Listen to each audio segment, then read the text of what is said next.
한 개인이나 또는 뭐 조직이나 심지어 국가라고 하는 것도요, 어떤 틀이 있어요. 여러분 개인적으로도 여러분을 지탱해 주는 이 틀이 있다고요. 몸으로만 보더라도. 신체만 보더라도 그렇고, 또 사고라는 틀도 마찬가지고, 이런 틀들이 있는데, 이런 틀들이 잘 돼 있으면 굉장히 좋아요. 근데 이 틀들이 잘못되어 있으면 부숴야 되잖아요. 근데 이게 어렵다고요. 이 틀들을 부수고 새롭게 한다는 것은 굉장히 어려운 거예요. 여러분 개인적으로도 어떤 사고를 가지고 있거나 또 신앙관을 가지고 있는데 그 짜여진 틀들이 잘 되어 있으면 너무나 좋죠. 근데 이 틀이라고 하는 것들이 말씀 중에 잘 세워지면 굉장하게 유익해요. 이 틀이 잘못 세워지면 이 틀을 우리가 못 보잖아요. 이 틀이 잘못되었기 때문에 이 틀을 고쳐야 되는데 이건 굉장히 힘들어요. 최근에 제가 어떤 글을 좀 읽어봤는데요. 그 마태복음 5장의 그 산상수훈에 관해서 이렇게 글을 썼더라고요. 내용을 좀 읽어드릴게요. 심령이 파산한 자는 복이 있나니 완전히 파산해서 내놓을 게 하나도 없는 자는 복이 있나니 나의 끝에 이르러 내놓을 것이 하나도 없다는 사실을 절감할 때 비로소 내 안에서 하나님 나라가 시작되나니 이렇게 시작해요. 더 놀라운 것은 하나님의 나라는 잔고가 영이 될 때 시작된다. 세상이라고 하는 틀이라고 하는 것들은 우리가 뭐라고 얘기하는가 하면 뭐든지 될 수가 있고 네 심령이 부요해지면 네는 쓰레기 더미 위에 세워지는 것이 아니라 세상의 꼭대기에 서야 된다고 우리에게 가르쳐요. 여러분과 저에게 세상은 무엇을 계속 요구하는가 하면 심지어 교회마저도 우리에게 가장 높은 곳에 올라가야 돼. 이렇게 얘기를 해준다고요. 얼마나 우리가 듣기는 좋고 그랬으면 좋겠다라고 하는 것들이 우리 소망이 되잖아요. 근데 하나님은 우리에게 뭐라고 말씀하신가 하면 네가 꼭대기에 있을 것이 아니라 네가 영이 될 때에 너는 비로소 하나님 나라가 시작되는 거야. 이렇게 얘기를 해준단 말이에요.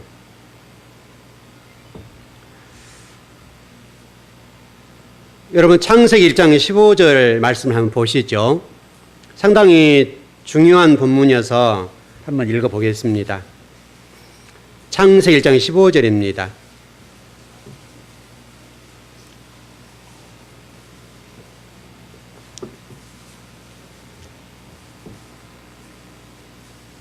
예, 찾으셨죠? 창세기 1장 15절입니다. 같이 한번 시작. 또 광명체들이 하늘의 궁창에서 땅을 비추라 하시니 그대로 되니라. 이거 어떤 내용이죠, 여러분? 해달 별 얘기잖아요. 해달 별이 이 땅을 비추면 환하게 된다. 그런 내용이죠. 여기에서는 비추다라는 단어가 히브리어로 보면 오르라는 단어예요. 오르, 빛이란 말이죠. 아마 여러분들은 그동안에 이 비추다라고 하는 내용을 금방으로 읽은 것처럼 뉘앙스가 뭐냐면 어둠의 광명체가 비추어서 밝아졌다. 그런 의미로 이해할 거예요. 여러분 그렇게 이해하시죠? 그러지 않아요? 그러니까 해와 달과 별이 넷째 날에 이렇게 어둠에 있을 때 비춰줘서 밝아졌다. 이런 뉘앙스를 이해를 한단 말이죠. 정말 우리가 그럴까에 관해서 생각해 봐야 되겠는데 이 비추다란 말이 그런 뉘앙스로 좀 느끼고 알고 있는데 이제 이것이 우리의 고정된 생각이라고요. 우리가 나름대로 틀이 딱 고정화되어 있어요. 왜냐하면 해와 달과 별이 비춰지면 어둠이 밝아졌다. 이런 이제 고정값, 고정적인 틀을 우리가 가지고 있어요. 그러니까 우리 성경을 볼 때 그 물리적인 고정의 틀들을 가지고 성경을 보는 거예요. 그러면 도대체 하나님께서 이 해와 달과 별을 통해서 광명체들을 통해서 말씀하시려고 하는 의도가 어두운 거에 빛을 비춰줬다, 이런 내용인가 이거예요. 그러니까 여러분과 제가 성경을 볼 때 성경 전체는 누구를 향해 가고 있어요, 여러분? 성경 창세 요한계시록이 누구를 증명해 주고 있어요? 예수 그리스도죠, 여러분. 분명하죠? 예수 그리스도를 설명하고 보여주기 위한 말씀들이에요. 모든 말씀들이 오직 그걸 향해 가요. 그리고 그 예수 그리스도를 보여주고 더 나아가서는 그 예수 그리스도 뒤에 있는 우리를 보여줘요. 분명하죠? 성경이라고 하는 것이 성전으로 시작해서 성전으로 끝난다고 그랬죠. 그 성전으로 시작해서 성전으로 끝나는데 이 건물적인 성전을 얘기하는가? 첫 번째는 예수 그리스도이고 그 다음은 우리잖아요. 여러분 분명하죠? 성전이라고 하는 것이 이 보여지는 성전, 이런 개념도 있겠고 또 예수 그리스도의 성전도 있겠습니다. 결론은 결국 우리예요. 우리를 보여준다고요. 그러니까 여기서 비춘다라고 하는 이 단어가 오르라는 단어인데, 그러니까 우리가 나름대로 생각할 때 성경을 물리적인 관점에서 어둠을 비춰주는 빛, 이런 정도로 이해를 하는 거예요. 정말 성경이 그렇게 되어 있는가 한번 우리 찾아보시죠.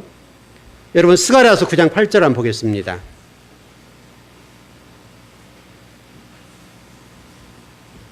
스가랴서 조금 찾기가 어려울 텐데요.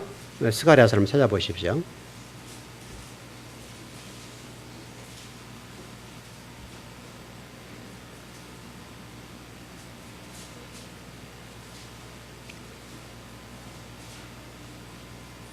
예, 못 찾으신 분들 계시나요? 스가랴서가 몇 쪽이죠? 1310쪽. 저는 지금 아이패드 적어와서 제가 찾아보진 않았는데요. 다 찾으셨어요? 네, 스가랴서 9장 8절입니다. 9장 8절.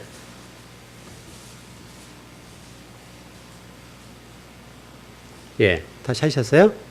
굉장히 중요한 본문이에요. 자, 시작. 내가 내 집을 둘러 진을 쳐서 적군을 막아 거기 왕래하지 못하게 할 것이라. 포악한 자가 다시는 그 지경으로 지나가지 못하리니 이는 내가 눈으로 친히 봄이니라. 여기서 주목할 단어는 내가 눈으로 친히 본다. 다시 설명하면 이 단어가 오르의 히필령이 좀 문법이 미안한데요. 나중에 우리가 그 창세기 다바로 공부할 때 가르쳐 드릴게요. 히필령이라고 하는 게 있어요. 이게 오르의 히필형이에요. 문법이 좀 어려워요. 이 시간부터 설명할 수 없으니까 나중에 공부할 때 가르쳐 드리기로 하고요. 여기서 오르의 히필형으로 내가 눈이 밝아졌다. 눈이 밝아졌다. 그럼 눈이 밝아졌다는 말은 무슨 의미죠? 우리 눈이 어제 가려졌다가 밝아졌다는 말이 뭐예요? 우리 그 정도는 해석을 할 수 있어야죠, 여러분. 눈이 밝아졌다는 말이 뭐예요? 그렇죠. 진리 말씀이 안 보였던 게 보인다. 그 말이잖아요, 여러분. 이해되시죠? 그러니까 진리 말씀이 보긴 보는데 안 보여요. 근데 어느 날 말씀이 쫙 보이는 거예요.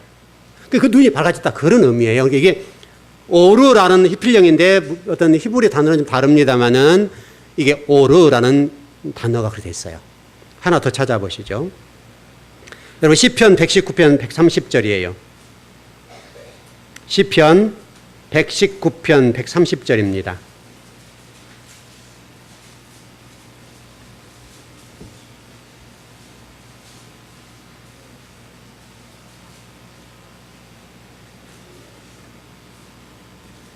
예, 130절. 119편. 네, 130절. 맞죠? 네. 네, 시작. 주의 말씀을 열면 빛이 비치어 어두운 사람들을 깨닫게 하나이다. 오르의 단어가 어떤 거겠어요? 뭐겠어요? 깨닫게 하는 거. 아까 눈이 밝아지는 거고 지금은 깨닫게 하는 거. 다시 설명한 우리 창세기 1장 15절에서 비추다라는 이 단어가 해와 달과 별이 어둠을 밝혀줬단 말이 아니라 뭘 밝혀줬단 말이에요? 하나님의 말씀이 가려지고 보여지지 않았던 것들을 눈으로 보여주게 만들고 그 다음에 그 말씀이 깨달아지도록 해주는 게 뭐냐면 오르다는 단어예요. 그러니까 성경은 지금 계속 비추다라는 말은 특별히 해와 달과 별이라고 하는 것은 실체가 아니잖아요. 성경이 말씀하려고 하는 실체는 해와 달과 별이 아니라 뭐예요? 예수 그리스도, 또 진리의 말씀, 그 말씀이 우리에게 눈을 밝혀주고 그 말씀이 깨달아졌다 이거예요. 그게 여러분 오르라는 단어예요. 여러분들이 지금 오늘 예배를 드리면서 하나님의 말씀이 깨달아지고 눈으로 본다는 것은 엄청난 사건이에요. 왜냐하면 이 일은 누구에게는 아니에요. 아무에게나 이 말씀이 보여지고 깨달아진 것은 아니에요. 왜냐하면 하나님의 말씀은 성령의 조명이 아니면 보여지지 않아요. 성령의 역사로 우리 눈을 밝혀주시고 성령의 역사로 말씀을 깨달아주지 아니하시면 보여지지 않고 깨달아지지 않아요. 그래서 제가 일전에 라멕 얘기를 하면서 라멕이라는 사람이 최고의 저주를 받았다라고 하는 말씀 드렸죠. 그 내용이 뭐였어요, 여러분? 라멕이라는 사람이 하나님의 최고의 저주를 받았는데 그게 77배라 그랬잖아요, 여러분. 그랬죠? 그게 무슨 의미라고 그랬어요? 하나님 말씀을 절대로 깨닫지 못하게 하고 보여지지 않게 해버렸다 그랬다고요. 심판이 어디 고통을 주거나 물질적인 손해를 보게 만들거나 이런 것들이 심판이 아니라 최고의 심판은 뭐냐면 하나님 말씀이 들려지지 않고 보여지지 않고 깨달아지지 않는 것. 도저히 알 수 없는 상태. 그게 라멕이라고요. 그게 성경 이름 딱 맞잖아, 아구가. 여러분이 오늘 이 시간 나와서 예배를 드릴 때에 하나님 말씀이 들려지고 깨달아지고 그 이해가 된다고 하는 것은요, 최고의 복이에요. 적어도 우리 즐거운 교회에서 예배드린 여러분들은 하나님 말씀을 통해서 여러분 스스로가 나는 어떤 존재인지, 하나님 나를 통해 무엇을 하기를 원하시는지 그걸 깨달아야 된다고요. 단순하게 빛에서 광명체가 비추었다라고 하는 것을 우리가 현상적으로 물리적으로 이해했을 때에 하나님이 어둠 속에 빛을 보여주셔서 밝혀주셨다. 이게 물리적인 거예요, 우리가 이해가. 그러니까 우리 성경이 딱 막혀 있는 거죠. 왜냐하면 우리가 이게 고정의 틀들을 가지고 성경을 보기 시작하니까 그동안 우리가 성경을 그렇게 봐왔잖아요, 여러분. 해와 달과 별이 이게 어둠을 밝혀주었다라고 이해하는 그 정도 물리적인 수준으로 성경을 이해하니까 그 말씀을 통해서 하나님 말씀하시려고 하는 의도가 전혀 전달이 안 되는 거예요. 다시 설명하면 이 해와 달과 별이라고 하는 것은 뭐냐면 그림자라고요. 하나님이 이걸 향해서 가고 있는 것은 예수 그리스도고 진리의 말씀이라고요.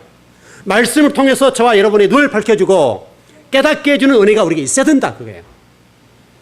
그게 복 중의 복이다. 왜냐하면 여러분 첫째 날과 넷째 날이라고 하는 것을 보시면 첫째 날을 확장시킨 게 넷째 날이에요. 첫째 날을 보여준 게 넷째 날이에요.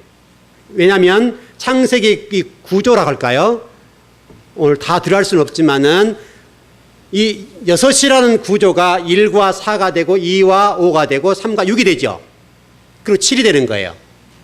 이런 구조를 가지고 있어요. 그러니까 3일째는 6일과 관련되어 있고 그 다음에 2일째는 5일과 관련되어 있고 첫날은 넷째 날과 관련되어 있어. 그것을 보여주는 거예요. 근데 이 보여주는 이것들이 결국은 뭘 향해 간단 말이에요. 최종적으로는 요한계시에서 설명하고 있는 것처럼 마지막은 8일로 가고 있어요. 그래서 계시록은 장막절을 향해서 달려가는 거예요. 성경이 장막절을 향해서 가고 있어요. 마지막 절기가 장막절이에요. 그래서 성경은 줄기차게 그걸 향해 가는 거예요. 그래서 여러분 제가 일전에 우리 부활절 때 8일 얘기를 좀 해드렸잖아요. 바로 그게 중요한 거예요. 우리가 지난 시간에 우리 공부했던 것처럼 그동안에 우리가 거지 나사로와 부자 얘기를 이해할 때에 천국이라고 하는 천국의 그 물리적인 어떤 보여지는 곳, 현상적으로 보여지는 그곳에 관한 얘기로 이해를 했다고요. 그런데 실질적으로 이 거지 나사로와 부자 얘기는 어떤 내용이라고 그랬어요, 여러분? 여러분, 그게 보여져야 된다니까요. 현재 여러분 말씀을 못 먹는 상태, 진리의 말씀을 못 듣는 상태가 뭐냐면 바로 부자인데 그게 지옥이라고요. 예수님께서는 이 거지 나사로와 부자 얘기를 통해서 이 물리적으로 보여진 저 천국 얘기와 지옥 얘기를 하는 것이 아니라 현재 우리 삶 속에서 진리의 말씀을 못 먹는 사람이 부자고 그 사람이 지옥에 있는 상태다. 그러나 거지 나사로는 진리의 말씀을 먹었기 때문에 비록 눈에 보여지는 것들은 어렵고 힘들고 고통스럽고 먹을 것 하나도 처리하지 못할 정도로 힘들었다고요. 그러나 그 영혼은 천국이라는 거예요. 왜? 진리의 말씀이 있으니까요. 결국 여러분에게 지금 진리의 말씀이 여러분을 인도하냐 이거예요. 하나님이 지금 우리가 묻고 싶은 게 뭐냐면 그럼 너는 부자냐 가난한 자냐 거지 나사로냐 이거 물은 거예요. 네 마음속에 네 심령 속에 진리의 말씀이 꽂혀 있냐 단단하게 못을 박아 있느냐 아니면 세상적인 부자처럼 살아가고 있느냐 이걸 설명하는 거예요. 지금 이 시대에 우리가 이걸 듣지 못하면 안 된다고요. 왜? 결국 여러분이 당하니까. 여러분이 진리의 말씀으로 무장되어 있지 않고 진리의 말씀을 인도함을 받지 못하면 그 상태가 지옥이고 그 상태가 하나님 앞에는 설 수 없는 상태가 되어버린다고요.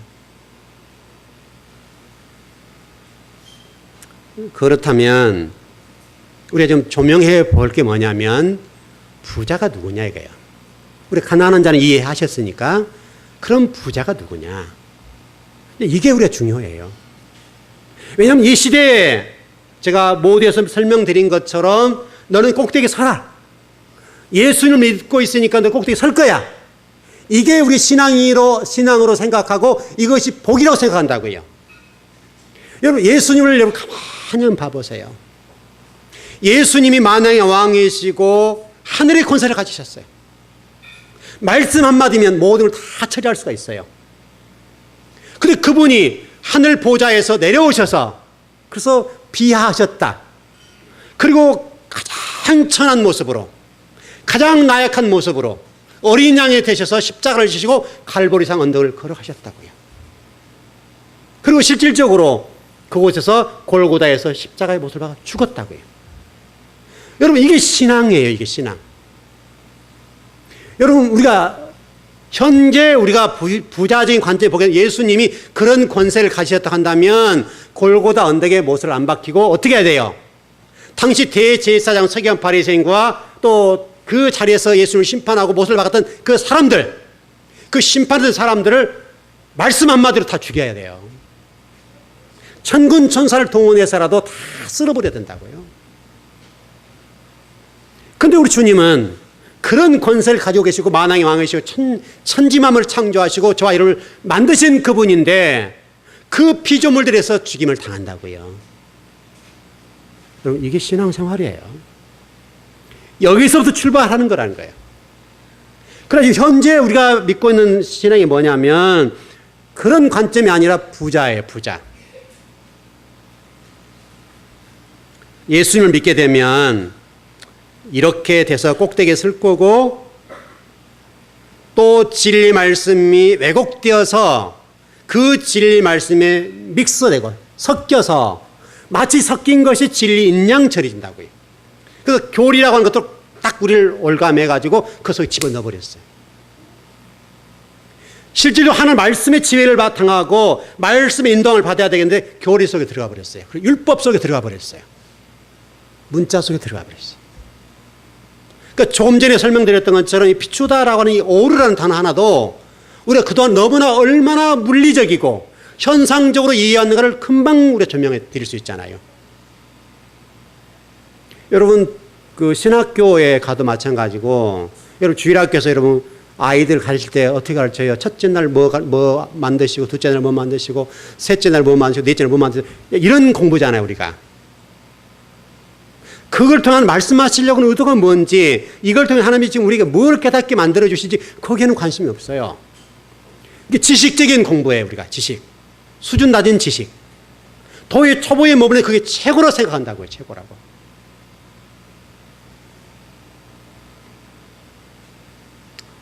여러분, 성경을 보실 때 꼭 잊지 말고 것은 광명체는 실체가 아니에요. 그 광명체를 통해서 설명하고 싶은 것은 예수 그리스도예요. 예수 그리스도를 보여줘요. 그것은 그림자예요. 그림자를 보고 우리는 실체로 이해한 거예요. 율법도 똑같아요. 율법이란 그림자예요. 그런데 우리는 율법을 실체로 이해를 해요. 교리도 우리 신앙생활에 도움이 돼요. 중요해요. 그러나 이것은 실체는 아니에요. 실체는 예수 그리스도여야 돼요. 여러분, 분명하죠? 바로 이 율법적인 신앙이 뭐냐면 실체가 아닌 광명체를 실체로 보는 신앙을 율법주의라고 그래요. 그동안에 우리가 얼마나 많은 강단에서 말씀을 배울 때에 그런 관점으로 성경을 배웠냐 이 말이죠. 여러분 영혼 속에도 그런 관점이 있어요. 하나님 오늘 저와 여러분이 말씀하신 게 뭐냐면 그런 것들을 깨트려야 된다는 거예요. 그래야 한 발짝으로 나갈 수 있어요. 이게 깨지지 않으면 한 발짝도 못 나가요. 그래서 영이라는 것을 주목하셔야 돼요. 나의 실체가 무너지고 영이 될 때 천국이 시작돼요. 출발점이에요. 여기서부터. 그래서 눈이 밝아지고 깨달아진다고 하는 것이 얼마나 복인지 몰라요. 여러분, 사도 바울이 그런 얘기했어요. 율법은 몽학선생이다 그랬어요. 여러분, 몽학선생이 뭔지 아세요? 구약적인 신앙에서는 중요해요. 그러나 신약적인 신앙에서는 안 맞아요.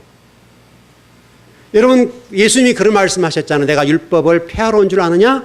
율법을 완성하러 왔다. 이게 답이에요. 그러니까 율법이라고 하는 것은 그림자인데 그 그림자를 완성하는 게 예수님 말씀이에요.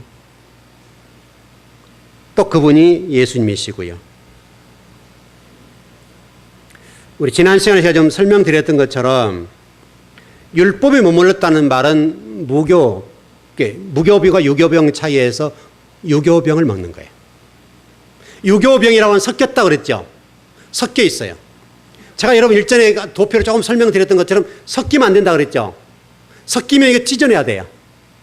이게 붙어 있는 상태는 그래서 3 곱하기 4를 설명을 드린 적이 있었죠, 여러분. 얼마나 중요한지 몰라요. 그러니까 3 더하기 4는 7이고 3 곱하기 12는 이 섞여 있는 상태예요. 아주 좋은 거예요. 근데 이 좋은 것이 섞여 있는데 이게 유교병이 돼버리면 섞인 걸 찢어내야 돼요.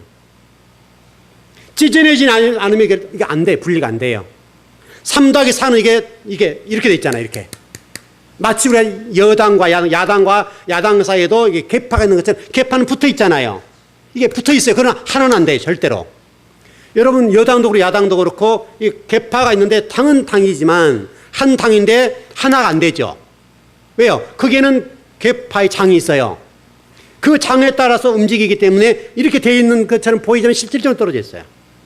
이게 3 더하기 4예요. 그래서 3 곱하기 4는 이게 12가 되면서 이게 섞여요. 너무나 좋은 거예요, 이거는요.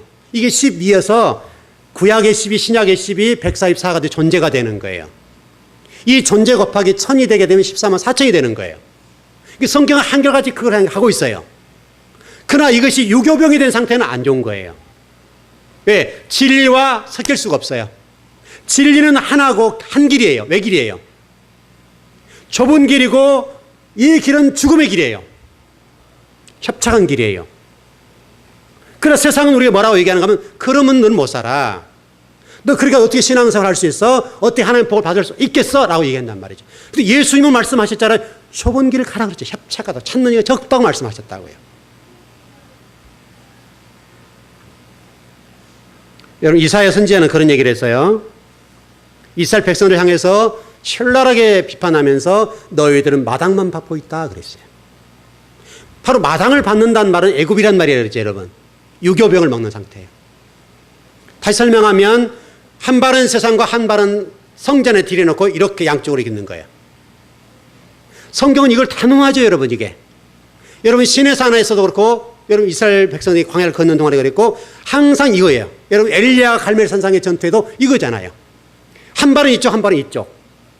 우리가 지금 이렇게 가는 거예요, 지금. 하나님 이것을 우리에게 말씀하는 거예요. 너희들은 비록 힘들고 어렵지만은 세상을 버려. 그리고 네가 나를 따르면 내가 너를 복되게 만들어 줄 거야. 이게 하나님의 방법이잖아요.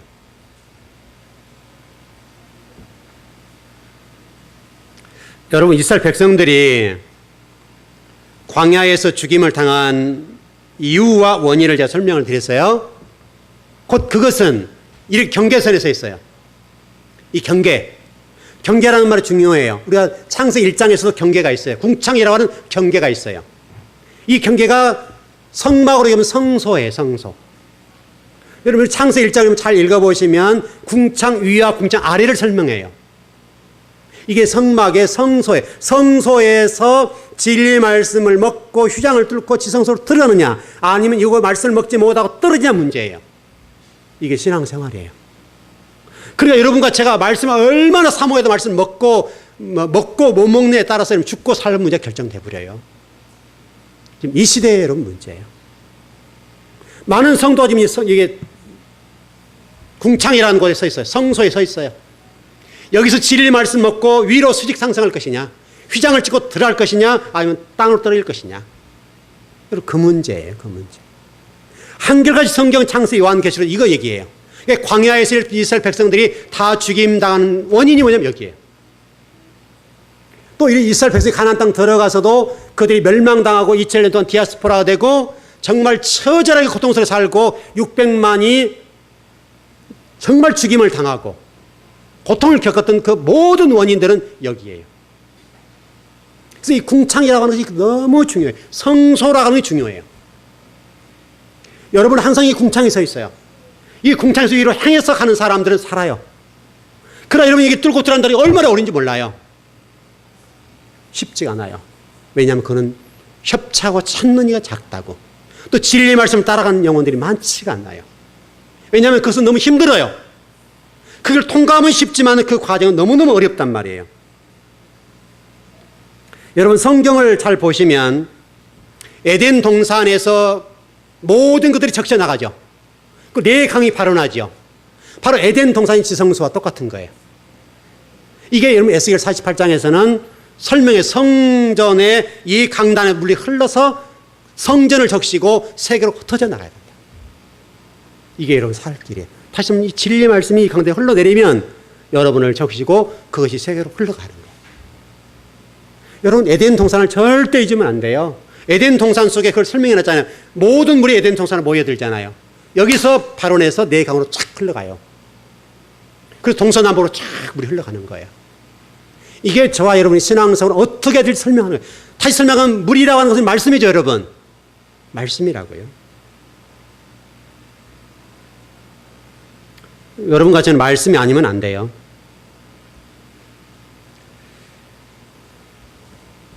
정말 여러분들이 이 시대를 살고 싶고 하나님의 사람답게 살고 싶으시면 진리 말씀을 먹으셔야 돼요. 이 일은 열심히 하셔야 돼요. 제가 이렇게 좀 설교를 준비해 봤어요. 가끔 제가 이제 좀 멀리 계신 분들을 만날 때가 있는데 되게 어떤 얘기하냐면 목사님 죽겠어요. 그 얘기를 많이 들어요. 왜 죽겠냐고 그러면 말씀을 못 먹어서. 이번에도 어느 분을 만났는데 그 얘기예요. 죽겠어요. 그런데 그냥 강의로 듣는데요, 그냥. 얼마나 비극적인 얘기예요. 그냥 죽겠는데 강의로 듣는 정도. 강의로 듣는다는 얘기는 교제가 안 된다는 얘기잖아요. 교통이 안 된다는 얘기, 하나가 안 된다는 얘기잖아요. 강의 수준으로 듣고 말아요. 그래요. 제가 아무 얘기 안 했어요. 그래서 제가 그런 얘기를 했어요. 그럼 내가 내려와 성경 가르쳐 줄까? 그랬죠.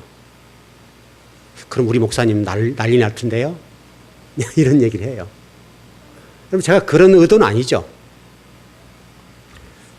또 그 친구한테도 제가 가끔 그 얘기해서요. 죽겠다 그러면 올라와. 그 얘기 많이 해요. 근데 멀다 그래요. 멀죠. 자, 이렇게 보면 적용이 될까요? 서울대학교는 부산에서 올라오고 목포에서 올라오죠. 그래 안 그래요? 서울대학교 온 목적이 뭐예요? 왜 서울대를 가요? 우리나라 최고 명문이니까. 짐 싸들고 보따리 싸들고 오잖아요. 실제로 제가 이런 얘기를 들었어요. 어느 분이 중국에서 말씀을 먹지 못해서 비행기 타고 어느 교회로 온다는 얘기를 들었어요. 유럽의 어떤 성도는 말씀이 있다면 내가 비행기 타고 예배 드리러 온다고. 그렇게 심각해. 그게 여러분 예배예요. 말씀이 있다고 한다면 멀고 가까운 문제는 이것은 아무 문제가 아니에요. 여러분 영혼이 죽어버리면 무엇도 안 돼요. 영혼이 살아야 여러분 가정의 평화가 가고 영혼이 살아야 자녀와 사업과 직장의 이 모든 문제들이 아름답게 되어가는 거예요. 여러분 서울대학교를 잊지 마십시오. 우리는 서울대 가고 싶어도 못 갔잖아요. 그렇죠 여러분? 못 갔어요. 그만 공부 못했으니까. 근데 서울대를 간 사람들은 정말 뭐라 명석해요. 공부를 잘했던 친구라고요. 그럼 나는 서울대 가기 싫어요. 학교 이건 아니잖아요. 여러분 제가 이번 휴가 기간 동안에 어디를 가봤는데 동네 현수막이 하나 붙었더라. 같이 갔던 분 같이 봤는데 어떤 현수막인지 아세요? 이렇게 붙었어요. 어느 분은 아버지 이름을 쓰고 아버지 누구누구 아들 누구 공무원 합격하다 축하 이렇게 썼어요. 뭐 사법시험도 합격한 것도 아니고 무슨 판사가 된 것도 아닌데요. 공무원시 합격했다고 프랭카드가 탁 붙었어요. 현수막이 붙었어요. 그만큼 지금 힘들다는 얘기거든요. 그런데 더 중요한 것은 누구누구 아버지가 먼저 써있어요. 누구 아버지 아들 누구 공무원 시험 합격하다. 주인공이 누구예요 지금요? 아버지가 주인공이에요. 제가 그거 보고 웃었어요. 야 이게 뭐 무슨 옛날 같으면 뭐 과거 급제하는 것도 아니고 공무원 합격했는데 이 현수막이 붙을 정도구나 이게 지금 시대가. 근데 여러분 서울대 합격하면 어떻게 되겠어요? 동네 잔치죠. 아 그런데 좋은 교회 다니고 말씀 있는 교회 다니는 현수막 붙은 교회는 한 번도 못 봤어요. 여러분 프레카드 붙여요? 말씀 있는 교회에 다닌다고 나는 어느 교회 말씀 있는 교회 다닙니다. 축하해서 프레카드 붙인 경우는 못 봤다고요. 얼마나 우리가 세상적인지 몰라요.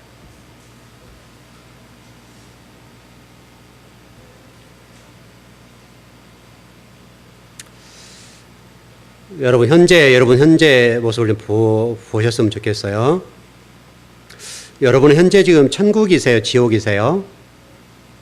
그걸 잘 보셔야 돼요. 나의 지금 신앙생활과 삶이라고 하는 것이 천국의 삶인가 지옥의 삶인가를 분명히 봐야 돼요. 그것은 말씀으로 결정해요. 말씀이 있느냐 없느냐에 따라서 결정을 해요. 그리고 얼마나 중요한 거예요. 자, 조금 더 우리 본문을 좀 들어가 볼게요. 오늘 본문에 보면 14만 4천이라는 숫자가 나오고 셀 수 없는 무리라고 하는 것들이 아마 뒤에 나올 거예요. 아마 그까지 읽었는지 모르겠는데 뒤에 보면 아마 셀 수 없는 무리가 나올 거예요. 큰 틀을 좀 정리해 볼게요. 성경은 분명하게 두 부분을 설명해요. 두 부류. 14만 4천이라고 하는 것들은 이스라엘 이런 설명을 할 수 있겠고 뒤에 있는 무리들은 수많은 셀 수 없는 큰 무리. 근데 그 주목할 것은 그 말씀이 출발할 때 새로운 각도 출발해요. 앞과 분리가 되어 있어요. 다시 말하면 앞에 있는 14만 4천과 뒤에 있는 이 셀 수 없는 많은 무리, 큰 무리는 다르다는 얘기예요. 이것이 분명해야 돼요. 간단하게 정리하면 앞은 이스라엘, 뒤에는 이방인 얘기예요. 뒤에는 이방인. 그거를 설명하고 있어요. 그런데 하나님이 오늘 3절에서 이렇게 말씀하셨어요. 우리 하나님의 종들의 이마에 도장을 찍을 때까지 땅이나 바다나 나무들을 해하지 말아라. 자, 하나님의 심판은 지금 하고 있어요. 그러나 아직 심판을 하지 말아라. 이런 얘기예요. 무엇 때문에? 왜 심판하지 말라는 거예요? 이마에 도장 찍을 사람이, 다시 설명하면 택한 백성들 가운데 이게 뽑아낼 사람이 있다 그 말이잖아요. 이게 이제 급한 거예요.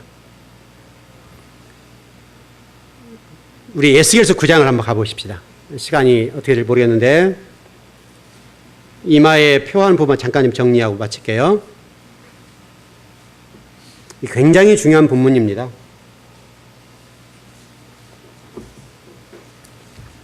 에스겔서 9장 4절에 7절입니다. 왜 하나님이 심판을 유보하라고 말씀하셨는지 설명하는 내용입니다.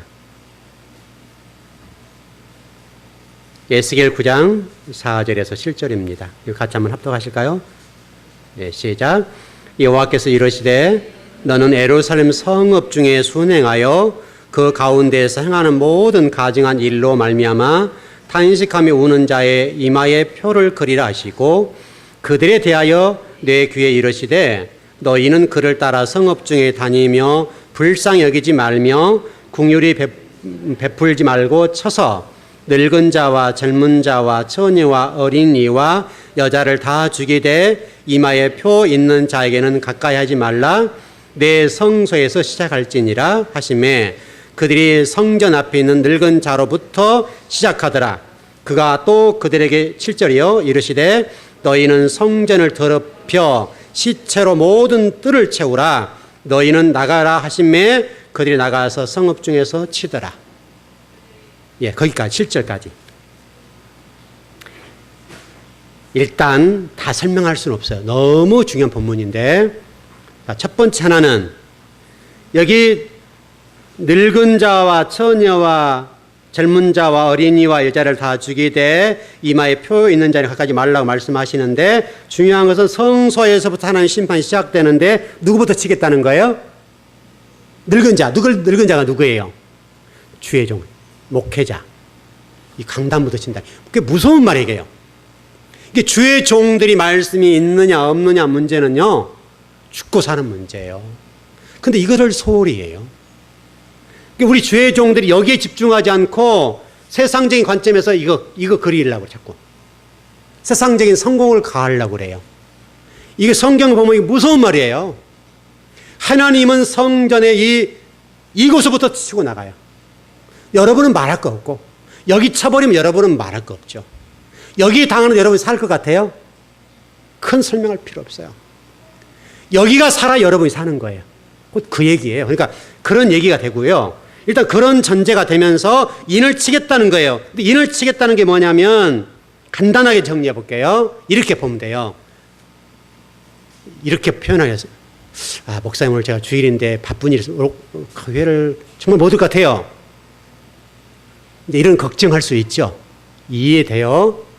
그럼 하나님은 지금 그런 정도 내 신앙을 유지하고 내 신앙을 진리 말씀 먹이고 막 허덕거리고 그냥 숨이 차고 배가 고프고 영적으로 다운돼 있고 영적으로 지금 어떻게 할 수 없는 수준 그 정도 수준이 아니라 그건 이미 뛰어넘었고 다시 설명하면 예루살렘 성전을 바라보고 죽어가는 영혼들 지옥 갈 백성을 바라보고 말씀을 못 먹는 영혼들을 바라보면서 어떻다는 거예요 지금요.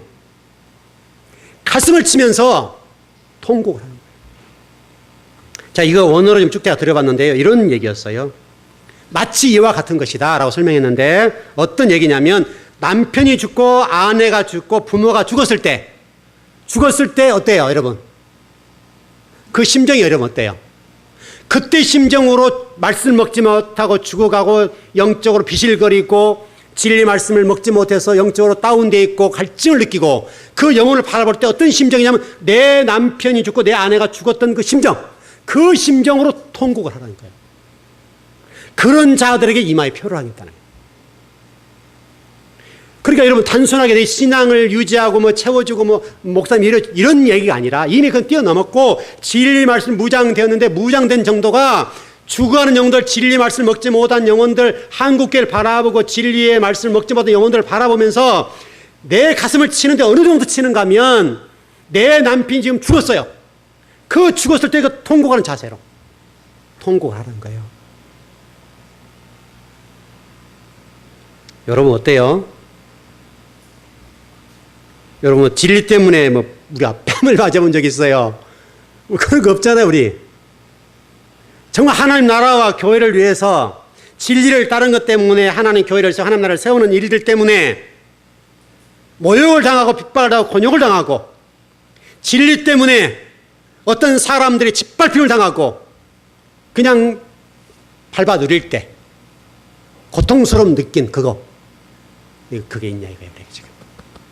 지금 성경에서 말하는 이마에 인을 친다는 정도는요, 적어도 하나님 말씀 보게 되면 그런 정도 수준이 돼야 된다는 거예요. 지금. 간단하지 않아요, 여러분. 우리는 내 신앙 하나 유지하기 힘들잖아요, 여러분. 오늘은 이런 일 저런 일, 이 계산 저 계산, 오늘 또 오후에 또 아마 오전 예배 드리고도 오후에 무슨 약속에서 먼저 이렇게 다 가야 되고 막 이런 것도 있잖아요, 우리가. 근데 성경은요, 그런 정도로 말한 거죠. 성전 마당만 밟는 정도 수준이 아니라 성전을 바라보고 한국교회를 바라보고 강단을 바라보고 죽어지 않은 영혼들을 바라보고 진리 말씀 먹지 못한 영혼들을 바라보고 신앙 상태가 진리의 인도를 받지 못하는 상태의 성도를 바라볼 때 정말 신랑이 죽고 또 아내가 죽었을 때 크게 애달고 통곡했던 그 자세로 그 영혼들을 바라보고 통곡할 정도가 된다는 거예요. 그럼 성경 분명하죠. 그 영혼들에게 이 말을 인을 치셔준다는 거예요. 하나님이 인을 친다는 말은 하나님 오셔 여기 있다가 뭐 표를 딱 해본다는 말이 아니라 너는 내 것 하고 인감대를 탁 찍어주는 거라고요. 그게 여러분 인을 친다는 말이에요. 여러분 인감도장 유력 아시죠? 집을 팔 때 인감도장을 매도자 장터를 딱 찍잖아요. 그거 얘기하는 거예요. 그건 내 것 이거예요.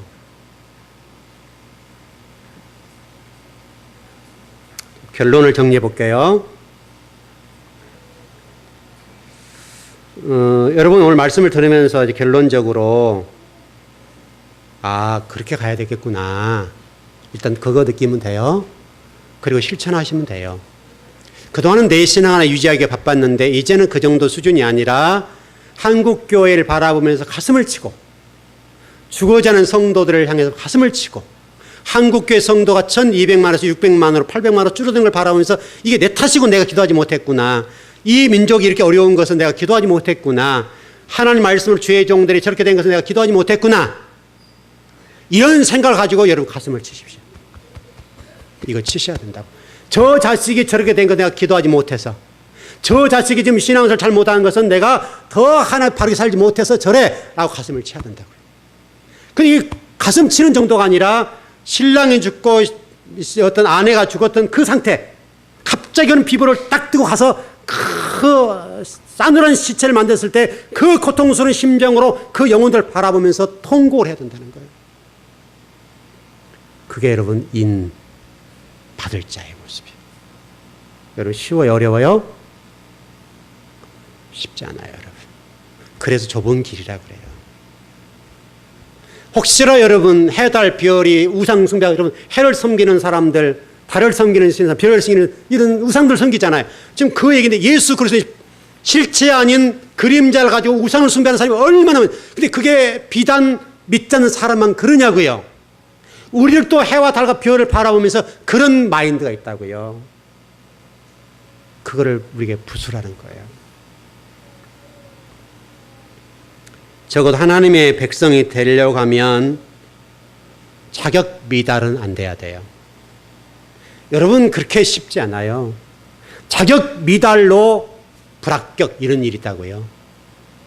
여러분 듣기에 어떻게 될지 모르지만 성경은 한결같이 그렇게 흘러가요. 한결같이 그 길을 향해 가고 있어요. 그 목적지를 향해서 쫙 흘러가고 있어요. 그래서 여러분 신앙생활을 참 잘하셔야 돼요. 마지막 날 주님께서 오셔서 우리에게 딱 말씀하셨을 때에 부끄럽지 않을 정도로 신앙생활을 해놓으시고, 그래 지금 우리가 이렇게 말씀을 들을 수 있는 기회가 있다는 것은 보기에 왜? 심판 전이니까. 이해되시죠? 심판 전이라는 게 지금 우리에게.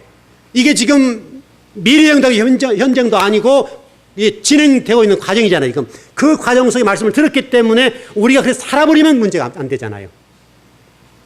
근데 만약에 지금 현재 심판이 되분하면 어떻게 되겠어요? 그게 무섭다고요. 적어도 오늘 여러분 예배 드리신 여러분들은 진리 말씀 여러분들을 인도하고 그 말씀에 따라서 적어도 입맞은 자의 수준 정도의 성도들이 꼭 되시길 바랍니다. 예, 기도하겠습니다.